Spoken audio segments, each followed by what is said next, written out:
साधक किसी कुसंगी अधर्मी का अन्न खा लेता है या उससे मित्रता करके उसका संभाषण आदि स्वीकार करता है या मानसिक चिंतन करने लगता है, ये बड़ा कुसंग है।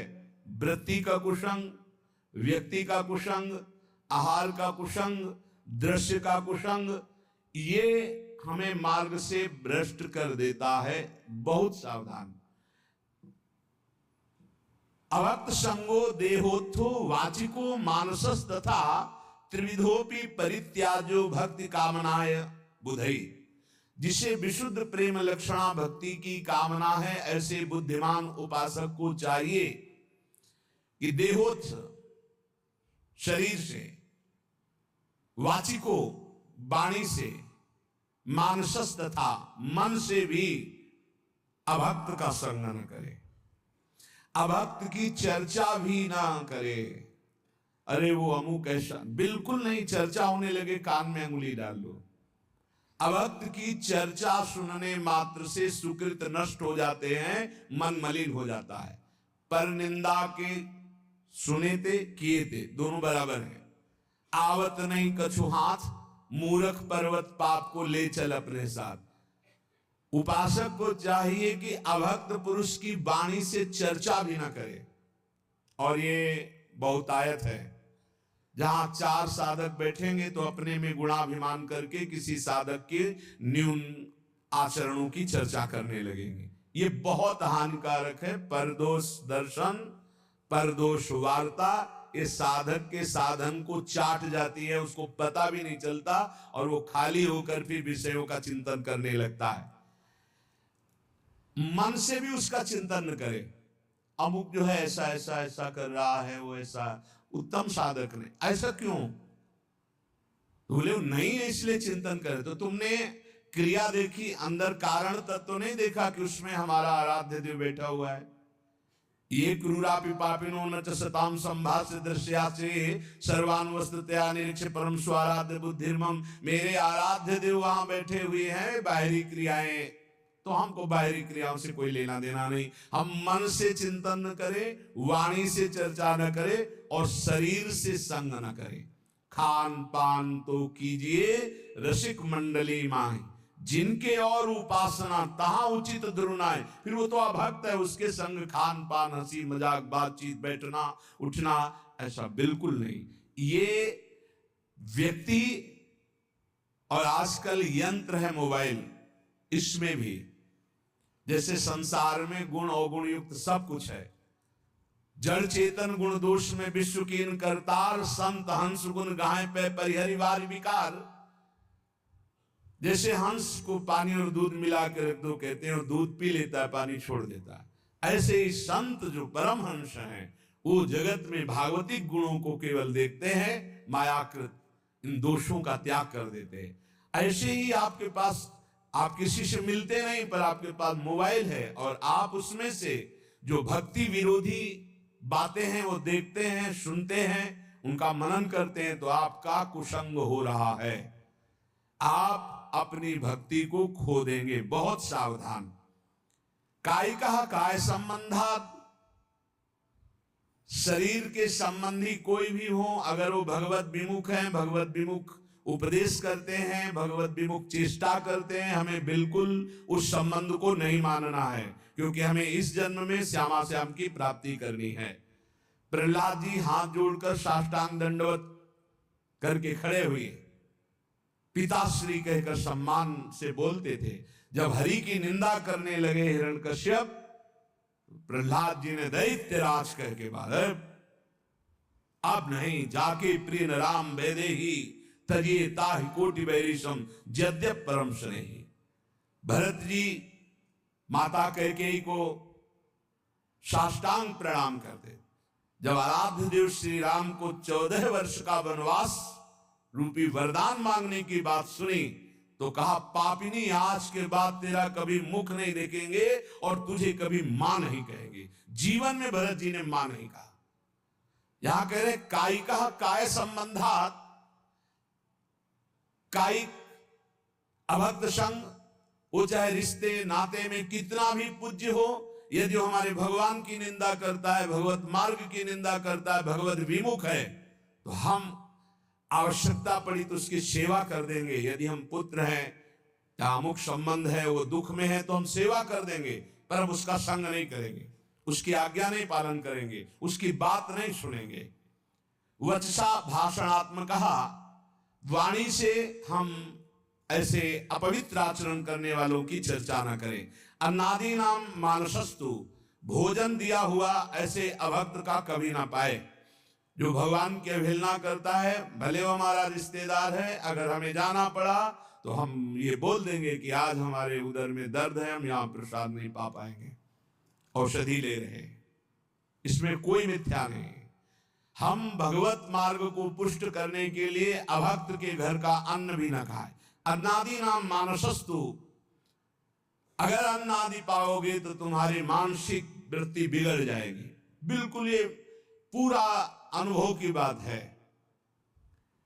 एक दिन माधुकरी रोटी पा करके फिर उसका भजन, एक दिन भंडारे का अन्न पा करके फिर उसका परिणाम देखो, चिंतन में जमीन आसमान का अंतर हो जाता है।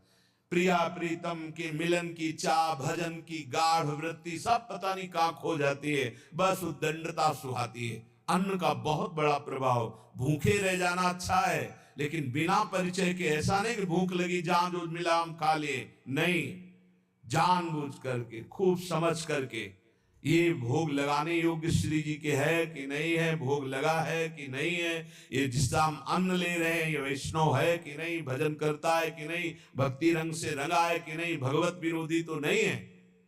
जहां तहां अन्न खात सखी कहत, आप गात सकल दिवस द्वंद जात, रात सर्वसो वही। सेवक जी महाराज कह रहे, जहां मन आया वहां भोजन कर लिया, अपने को कह रहे सखी, अपने को सहचरी कर रहे, दिन भर प्रपंच में बीतता, रात सोने में अपने को कह रहे मैं रसिक उपासक हूं। बहुत डांट लगाई है। जहां तहां अन्न खात सखी कहत, आप गात सकल दिवस द्वंद जात, रात सर्वसो वही। इसलिए अभक्त का शारीरिक, मानसिक, वाचिक त्याग करके भक्तों का संग करें। भक्तों की पहचान कैसे हम जाने कि इनका संग करना चाहिए? तो बोले अप्रेक्ष क्लम आत्मनो विदधति प्रीत्या परेशाम प्रियम, लज्जन्ते दुरितोद्गमादिव निज स्तोत्रानुबंधादपि, विद्या वित्त कुलादिभिश्च यदमि यान्ति क्रमान्नमृतां, रम्या कापि शतां यं विजयते नैसर्ग की प्रक्रिया। संत जन किसे कहते हैं? बोले जो निरंतर अपनी चित्त वृत्ति को प्रभु में लगाए होते हैं। संत की सबसे पहली पहचान अव्यावृत भजनात्, अखंड भजन, श्रम रहित, कोई मेहनत नहीं करनी पड़ रही, उसका स्वभाव है, उनका स्वभाव है भगवत चिंतन करना।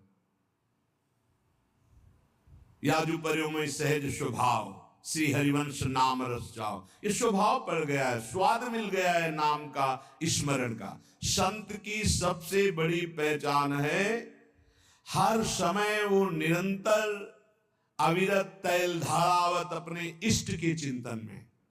मुखाकृति देखते ही पता चल जाता है बहिर्मुख है या अंतर्मुख है, ये श्री जी के चिंतन में या संसार के चिंतन में। ये तो बहुत छोटे छोटे साधकों को पता चल जाता है जो ठीक से साधना करते हैं।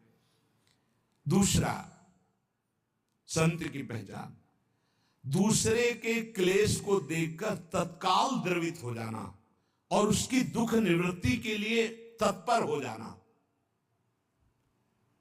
पर दुख द्रवई सुसंत पुनीता, दूसरे के दुख निवृत्ति के लिए तत्पर हो। हे भगवान, कैसे मैं इसका दुख दूर करूं, क्या करूं?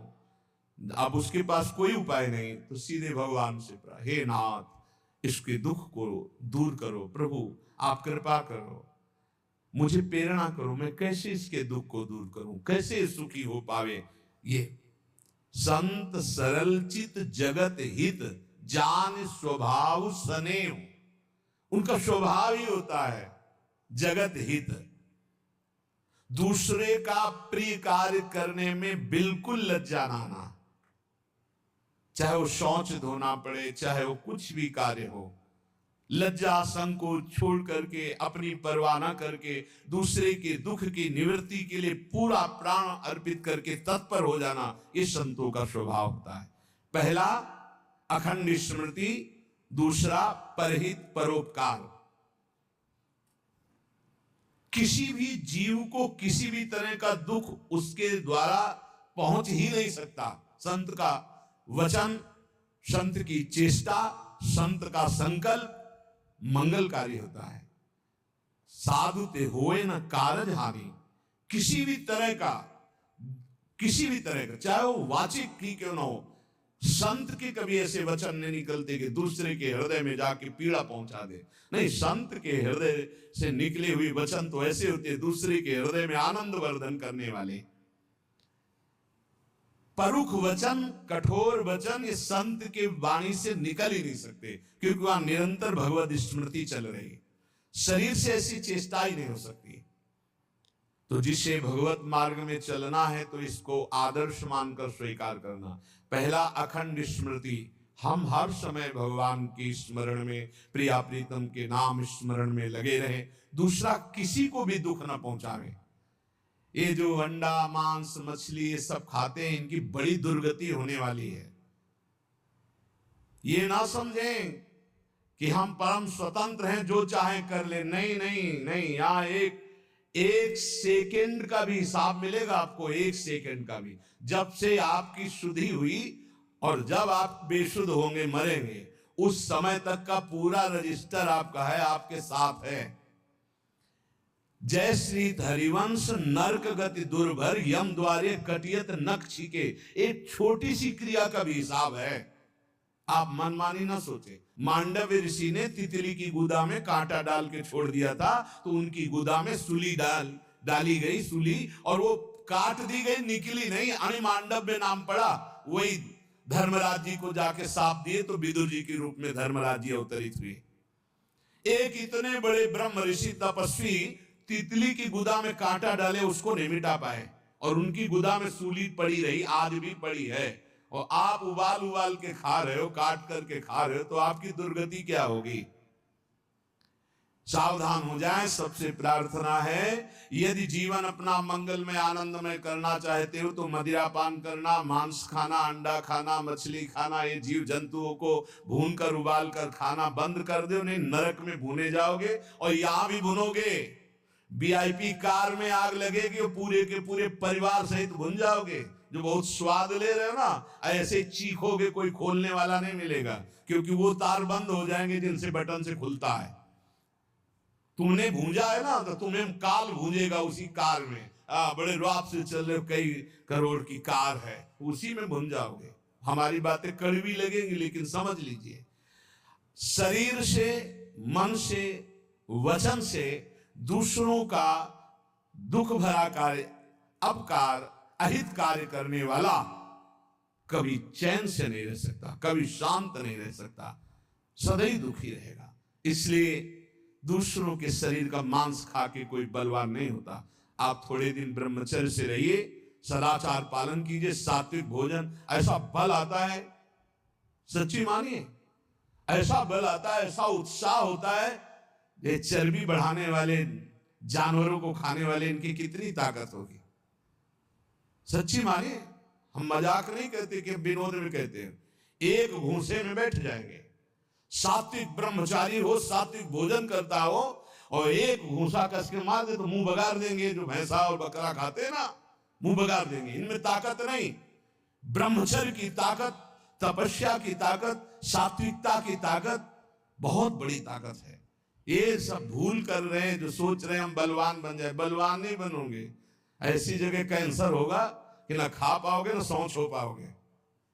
दोनों बातें समझ लेना।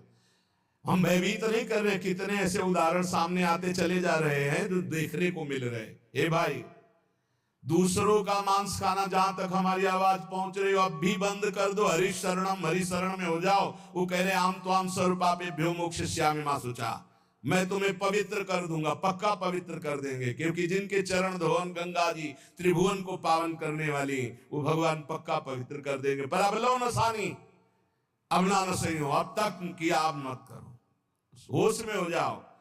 ये जो बहुत अच्छे कपड़े पहनकर आप समझते हो हम बड़े आदमी ना, इतने छोटे बनाए जाओगे कि तुम्हें समझ में आ जाएगा।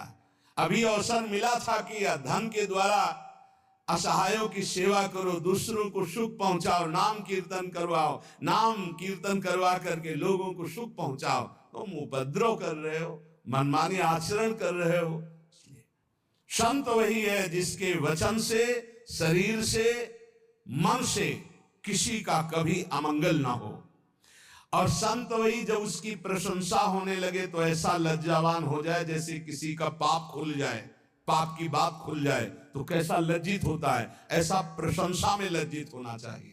संत अपनी प्रशंसा सुनकर लज्जा से युक्त हो जाते और दूसरे की प्रशंसा सुनकर आनंदित होते हैं। दूसरे की निंदा सुनकर तुरंत कान में अंगुली, अपनी निंदा तो कान की अंगुली हटा लो, खूब आराम से सुनो। ये साधुता के लक्षण है। अपनी निंदा तो बुरी लगेगी, दूसरे की निंदा सुखद लगेगी। अपनी प्रशंसा अच्छी लगेगी, दूसरे की प्रशंसा दुखद लगेगी। ये असंत का लक्षण है।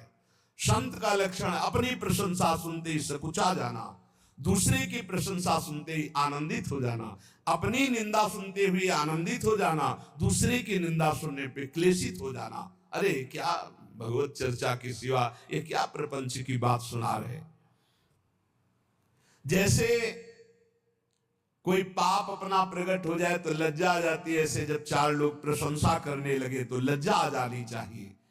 संत में विद्या का, तपस्या का, भजन का, संपत्ति का, कुलीनता का किंचन मात्र भी अभिमान नहीं होता। जो असंतों में बहुतायत होती है, थोड़ी विद्या तो अभिमान, थोड़ा धन तो अभिमान, अपार धन अपार विद्या ज्ञान समुद्र होते हुए भी वो दैन्य होते। हमने देखा है, महापुरुषों को देखा है, काशी में देखा, पूज्य बक्सर वाले मामा जी का अग्र पूजा का सम्मान किया गया था। एक से एक विद्वान पूज्य मामा जी का पूजन, उनके विषय मामा जी सबसे पीछे बैठे रहे। जानकी जी को अपनी बहन मानते थे, इसलिए उनको सब जगत मामा कहते। जब वो बोलने को हुए तो दैन्यता की झड़ी लगा दी। तब लग रहा था कि हाँ, भगवान के भक्तों में दैन्यता कूट कूट के भरी होती है। अभिमान किंचन मात्र उत्पन्न न होने पावे, अधिकाधिक दैन्यता। देखो परम ज्ञानी हनुमान जी जब बोल रहे हैं विभीषण जी से, तो ये नहीं कह रहे मैं भगवान का अत्यंत नजदीकी सेवक हूं, भगवान राम हमें बहुत प्यार करते हैं और मुझे योग्य समझा इसीलिए मुझे भेजा, ऐसा नहीं। वो कैसे बोल रहे, असमय अधम सखा सुनो मोहू पर, मैं कितना अधम हूं ऐसा प्रात ले जो नाम हमारा, ते दिन ताई न। अद्भुत दैन्यता। सबरी मैया के अधम ते अधम अधम मति नारी, तिन माँ मैं मति मंद घारी। जहां देखो महापुरुषों में दैन्यता भरी हुई है। ये कोई बनावटी दैन्यता नहीं, वचन दैन्यता नहीं है, वो हृदय में ऐसा अनुभव होता है। ये साधुता कब आती है? असाधुओं का त्याग करे, साधुओं का संग करे, तो ये साधुता कब हृदय में आती है? बोले तुंडे तांडव्यनी रतिम वितनुते, तुंडावली लब्धये कर्ण क्रोड कडम्बिनी घटयते, कर्णार्बुदेभ्यास्पृहां चेता प्रांगण संगिनी विजयते, सर्वेन्द्रियाणां कृतिम नो जाने जनिता कियद्भिरमृतै कृष्णेति वर्णद्वै। जिसकी जिह्वा में दो अक्षर राधा राधा कृष्ण कृष्ण ये हर समय चलता रहता है, सब सद्गुण आ जाएंगे, धन्यता आ जाएगी, अभिमान का नाश हो जाएगा, तत्वबोध हो जाएगा, भगवत प्रेम हो जाएगा। विश्वास मान लो, सब कुछ हो जाएगा। रोज चर्चा इस बात की होती है, कह रहे इतना नाम में प्रेम हो जाए कि ऐसा लगे कि एक जिह्वा से काम नहीं चलता, करोड़ों जिह्वाएं हो जाए, करोड़ों जिह्वाओं से रटू राधा राधा राधा राधा राधा राधा। कितना सुखद है नाम। ऐसा लगता है दो कानों से काम नहीं चल रहा, करोड़ों कान हो जिससे हम सुने राधा राधा राधा, कृष्ण कृष्ण कृष्ण। ऐसी मेरी लालसा, जिसकी ऐसी लालसा है वो कभी नाम छोड़ नहीं सकता। और जो निरंतर नाम सुधा का रसास्वादन करता है उसकी इंद्रियां अंतर्मुख हो जाती। निज सुख बिन मन होई की धीरा, यही निज सुख है। जब नाम सुख प्रकट होता है तो अपने आप मन अचंचल होने लगता है, जाता नहीं विषयों की तरफ। और मन जो इंद्रियां बहिर्मुख होकर प्रकृति की तरफ, वो अंतर्मुख हो गई। चेता प्रांगण संगिनी विजयते सर्वेंद्रियाणाम कृतिम। जब चित्त अर्थात मन प्रभु के नाम रस में इतना पंग होने लगा कि उसके जाने की कहीं इच्छा नहीं रह गई, तो इंद्रियां भी अंतर्मुख होकर के शांत हो गई। जहां इंद्रियां और चित्त ये नाम में डूबे तो सच्ची साधुता का स्वरूप प्रकाशित हो जाता है। उसमें बनावटीपन नहीं होता। आज तक जितने भी महापुरुष हुए वो सब नाम से हुए, ध्यान रखना। राधा राधा राधा, कृष्ण कृष्ण कृष्ण। अरे मन, ये बड़े दयामय हैं युगल सरकार। द्रुत कनक सुगौर स्नग्न मेघौघ नील, छविभिर अखिल वृंदारण्य मुद भासयन्तौ, मृदुल नवदुकूले नील पीते दधानौ, स्मर निभृत निकुंजे राधिका कृष्ण चंद्रौ।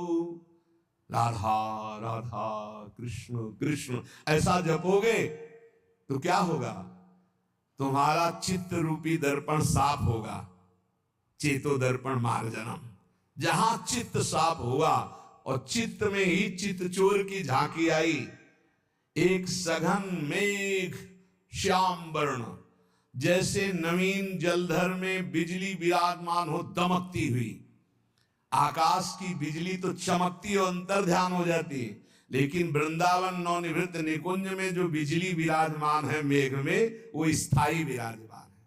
आज दो दामिन मिल बहसी, बिचले श्याम घटाते नूतन ताके रंग रसी। आज दो दामिन मिल बहसी, एक चमकी चहु ओर सकीरी, अपने स्वभाव लसी। और आई एक सरस गहनी में, दूज बीच बसी। आज दो दामिनी मिली बहसी। एक श्याम सुंदर के वक्षा स्थल से लगी हुई पीतारुण क्षय मनंत तरिल्लता भाम, और एक आकाश में नवीन जलधर में चमकी और अंतर ध्यान हो गई।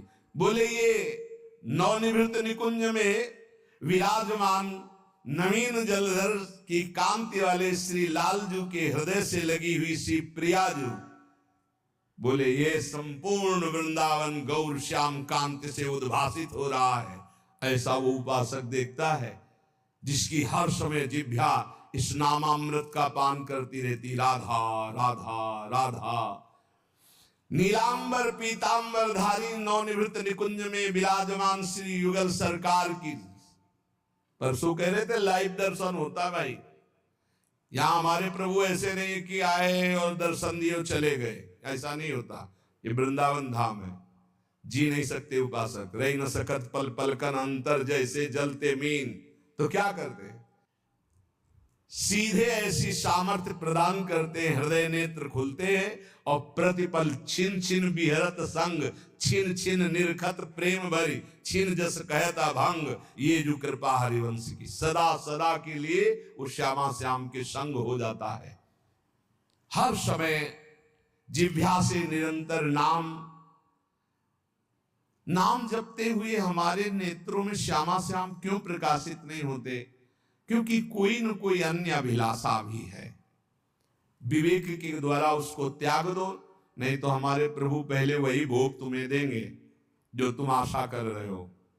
विभीषण जी आए तो सबसे पहला कार्य रघुनाथ जी ने समुद्र का जल मंगवाया और राज तिलक किया।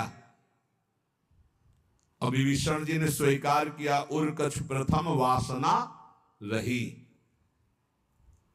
ये जो अन्य अभिलाषा है, ये देख लो अपने अंदर, जल्दी जल्दी इसको ऑपरेशन करो, विवेक के द्वारा निकाल कर बाहर कर दो। यदि आपसे नहीं हो रहा है तो गुरुजनों से निवेदन करो, डॉक्टर हैं वो, सदगुरु वैद्य वचन विश्वास करो, उनकी आज्ञा का पालन करो तो तत्काल उस वासना का नाश हो जाएगा। ऐसा नहीं हो रहा तो सबसे बड़े वैद्य हैं श्री श्यामाजू, श्री लालजू, प्रियालाल से प्रार्थना करो, रो के प्रभु यदि मैं बार बार आपसे विमुख कोई वस्तु, व्यक्ति, पदार्थ, स्थान चाहूं तो नाथ मेरी इस वासना को नष्ट कर देना, कभी पूर्ण मत करना। अगर अन्य अभिलाषा बनी रही, यहां तक कि मोक्ष की भी अभिलाषा, तो हमारे श्यामा श्याम से प्रेम में बाधा पहुंच जाएगी। इसीलिए अन्य अभिलाषिता शून्यम ज्ञान कर्माद्यनावृतम अनुकूलेन कृष्णानुशीलनम भक्तिरुत्तमा। प्रेम पूर्वक श्यामा श्याम का भजन करना, कोई भी आचरण उनके प्रतिकूल ना हो। प्रतिकूलस्य विसर्जनम अनुकूलेन कृष्णानुशीलनम। अनुकूल रसिकों की आज्ञा, शास्त्राज्ञा के अनुसार ये अनुकूल होता है, उसके थोड़ा भी मनमानी करना प्रतिकूल हो जाता है। किसी भी प्रकार की कोई अभिलाषा अन्य ना हो, यहां तक कि ब्रह्म ज्ञान की भी इच्छा ना हो, मोक्ष की भी अभिलाषा ना हो। बस जैसे भाई जी महाराज कहते हैं कि हे भगवान मुझे बुद्धिहीन बना दो, सब मांगते हैं कि बुद्धिमान बना दो, भाई जी महाराज कह रहे मुझे बुद्धिहीन बना दो। ये बुद्धि, बस इतनी बात हो, मेरे श्यामा श्याम, मेरे प्रिया प्रिया, इतनी समझ रह जाए और सब बुद्धि खत्म हो जाए। जैसे कहते हैं कोई समझे या ना समझे, सबसे हमारी समझ वाली ठाकुर नंद किशोर हमारे ठाकुराइन ब्रशुभान, भाई इतना रह जाए बस, इसके आगे सब खत्म हो जाए, ना हमें कोई ज्ञान रह जाए, ना कोई चाह रह जाए, ऐसी स्थिति शून्य। अन्याभिलाषिता शून्यम ज्ञान कर्माद्यनावृतम। ज्ञान कर्म इनका भी, ज्ञान से कर्म से जो प्राप्त होते हैं, लोक लोकांतर मोक्ष आदि, इनकी भी मुझे चाह नहीं है। अगर ये भोग और मोक्ष की चाह रहती तो श्यामा श्याम का प्रेम प्रकट नहीं होता है। इसलिए कह रहे भुक्ति मुक्ति स्पृहा यावत् पिशाची हृदि वर्तते तावत् भक्ति सुख स्यात्र कथम अभ्युदयो भवेत्। जब तक ये भोग और मोक्ष की वासना रूपी पिशाची हृदय में बसती है, तब तक श्यामा श्याम के भक्ति रस का आविर्भाव नहीं होता। मोक्ष सुख की भी चाह, महाप्रभु हरिवंश चंद्र जी कह रहे विभेमी कैवल्यता, मुझे भय लगता है इस मोक्ष से, मुझे श्यामा जी की सेवा चाहिए, मुझे मोक्ष नहीं चाहिए। नहीं, यहां कह पिशाची शब्द का प्रयोग किया है। मोक्ष अखंडानंद सुख है, शास्त्र सम्मत सुख है, लेकिन प्रेम के सुख के सामने मोक्ष पद को प्राप्त श्रीपाद प्रबोधानंद सरस्वती जी महाराज कह रहे हैं कि जब मुझे श्यामा श्याम का प्रेम मिला तो थूक देने योग्य हो गया ये ब्रह्मानंद।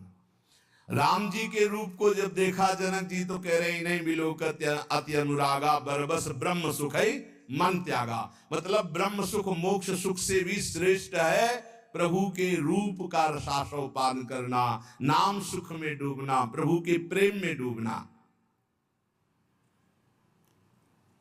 श्री कृष्ण चरणाम्भोज सेवा निर्वृत चेत साम एषां मोक्षाय भक्तानां न कदापि स्पृहा भवेत्। जो श्री श्यामा श्याम के चरण कमलों की सेवा में सुख प्राप्त कर लिए, उनके हृदय में मोक्ष की इच्छा नहीं होती। सेवा में जो सुख है वो सुख त्रिभुवन में किसी पद में नहीं। इसीलिए जो चतुर उपासक है वो भगवान से भगवान की सेवा मांगते हैं। वो दीयमानम न गृहणंत बिना मत सेवनम जनाहा, वो कई प्रकार का मोक्ष देने पर भी स्वीकार नहीं करते हो। कहते प्रभु आपकी सेवा सुख चाहिए। सेवा सुख अपने लोगों को सहज में लाडली जी ने दे दिया। जो सब मांगना पड़ता है वो अयाचक वृत्ति से दे दिया। हम जानते नहीं थे क्या है, उन्होंने बड़ी कृपा से दे। अब इसको पकड़ लो। मंगला से लेकर शयन तक, शयन से लेकर मंगला तक आठों पहर अपने श्यामा श्याम की सेवा में, इससे बड़ा कोई सुख नहीं। सन्यास के मूर्धन्य विद्वान, कट्टर सन्यास धर्म का पालन करने वाले पूज्य राधा बाबा, भाई जी महाराज ऐसे दाता, वैसे प्राय देखा गया है देने वाला और लेने वाले में दो अंतर देखे गए। लेने वाला झुकता है, देने वाला ऐसे। लेकिन यहां उल्टा देखा गया, देने वाला चरण छुआ और लेने वाला जान ही नहीं पाया कि दाता ने क्या दे दिया। पूरा का पूरा हृदय परिवर्तन कर दिया। कट्टर सन्यासी पूज्य राधा बाबा, भाई जी महाराज ने चरण छू के वो दे दिया जो बड़ी बड़ी साधनाओं से नहीं प्राप्त होता। आखिरी में राधा राधा ही रह गया, राधा राधा। और वो सबको वृंदावन की कृपा से यहां प्राप्त है। राधा राधा यहां तो वायु में भी हो रहा, पत्ते पत्ते। यही है राधा बाबा भाई जी महाराज, यही विराजमान है, यही घर है। ये संपूर्ण वृंदावन यही वो घर है जहां ये सब बड़े बड़े महापुरुष विराजमान हैं प्रियाजू के समीप सेवा में। पूज्य राधा बाबा भाई जी महाराज, पूज्य पंडित गया प्रसाद जी, पंडित रामकृष्ण बाबा, जितने सिद्ध महापुरुष ये सब यही श्री जी की सेवा में विराजमान है। जब हमारा चित्त सेवा में लग जाता है तब मोक्ष सुख के त्याग की सामर्थ्य आती है, श्यामा श्याम की सेवा से। इसलिए हम सेवा जब करते हैं तो सेव्य हमको क्या देते हैं? वो देते नहीं है, वो हमसे और ले लेते हैं, हमारे चित्त को चुरा लेते हैं। जब हम दर्पण दिखाते श्रृंगार करके, तो अभी तो आपके पास त्रिगुणात्मिका माया के ही नेत्र हैं, इसलिए आप देख रहे हैं। जिस दिन वो कृपा करेंगे तो कोटि कोटि मनमत हारी रूप जब आपके नेत्रों के सामने होगा, बस हो गया काम। यही है, ये काहुसु कहां जहां प्रभु नाई, फिर श्री विग्रह में तो अर्चावतार है भगवान। प्रभु अर्चावतार रूप से जब आप सेवा करते हैं, पक्का विश्वास करो ये सीधे सेवा श्री जी स्वीकार कर रहे। और जिस दिन वो करुणा करेंगे, अपना रूप प्रकाशित करेंगे, देखो माई सुंदरता की सीमा, उसी दिन तुम्हारा चित्त हो जाएगा, खत्म खेल हो जाएगा, फिर कोई अभिलाषा रह ही नहीं जाएगी। इसलिए इनकी दासता में बहुत बड़ा सुख है। और दासता में कभी चिंता नहीं होती कि मेरा कल्याण होगा कि नहीं। जैसे हम ठसक से कहते हैं हमें श्री जी के पास जाना है, आप लोगों को भी तैयार करते, बोलो श्री जी के पास जाना है, बोलते रहना है हमें श्री जी के पास जाना है। बोले इससे पहुंच जाओगे? हम तुम पहुंच गए हैं, तुम्हें क्या पता। कहां बैठे हो? वृंदावन धाम में। और इसका प्रभाव जानते हो क्या है? यद गत्वा न निवर्तन्ते तद धाम परमम मम। ये धाम ना मानो तो तुम्हारी बुद्धि खराब है, और धाम मान रहे हो तो यहां के बाद जाना नहीं होता। और कर क्या रहे रात दिन? इन्हीं के चरणों में पड़े, इन्हीं का यश गान, इन्हीं के नाम रूप लीला धाम का आश्रय। अपनी तो बाजी जीत गए। नागरी दासी जन्म जितायो, बलिहारी बलिहारी, हमारी सब ही बात सुधारी, कृपा करी श्री कुंज बिहारी और श्री कुंज बिहारी। बहुत बड़ी कृपा हो गई बिहारी बिहारी जो कि हमें धाम मिल गया। राखे अपने वृंदावन मां जीठा रूप उजारी, नित्य के लिए आनंद खंडित, रसिक संग सुखकारी, कले कलेश न व्यापे ठा ए ठौर विश्व ते न्यारी नागरी दासी जन्म जितायो बलिहारी बलिहारी हमारी सब ही बात। हर समय मन नाचता रहता है। अब आपका कुढ़ता रहता है तो आप देखो, श्री जी से बिलग रहकर तो कुढ़ोगे, जलोगे, श्री जी की तरफ देखोगे तो नाचोगे। इसलिए ये प्रभु प्रिया प्रीतम क्या करते हैं, सेवा करने वाले को बिल्कुल रहने ही नहीं देते, बर्बाद कर देते। चित्त चुरा लिया, मन चुरा लिया, सब कुछ चुरा लिया और आके खुद हृदय में बैठ गए। बर्बाद क्या हो गया, जो बर्बाद करने वाले थे उनको बर्बाद कर दिया। न काम, न क्रोध, न लोभ, न मोह, न मद, न मत्सर, न अपना, न पराया। अब श्री जी बैठिए, केवल ढांचा बाहर से दिखाई देता है व्यक्ति का, अंदर केवल प्रिया प्रीतम विराजमान रहते हैं। तस्मित् तज्जने भेदा अभावात्। फिर निकलने लगता है मुख से, अन्य मुखों से निकलने लगे, अरे ये तो साक्षात भगवान है, ये तो साक्षात प्रभु हैं। क्यों? क्योंकि प्रभु आ गए। जैसे दीपक जलता है तो झरोखों से पता चल जाता है मकान का अंधकार नष्ट हो चुका है, ऐसे ही जिसके हृदय रूपी मकान में भगवान आकर विराजमान हो गए तो ये चेहरा एक एक चेष्टाओं से पता चलने लगता है अंदर भगवान प्रकाशित हो हैं तो सबके, पर वो प्रकाशित हो गए।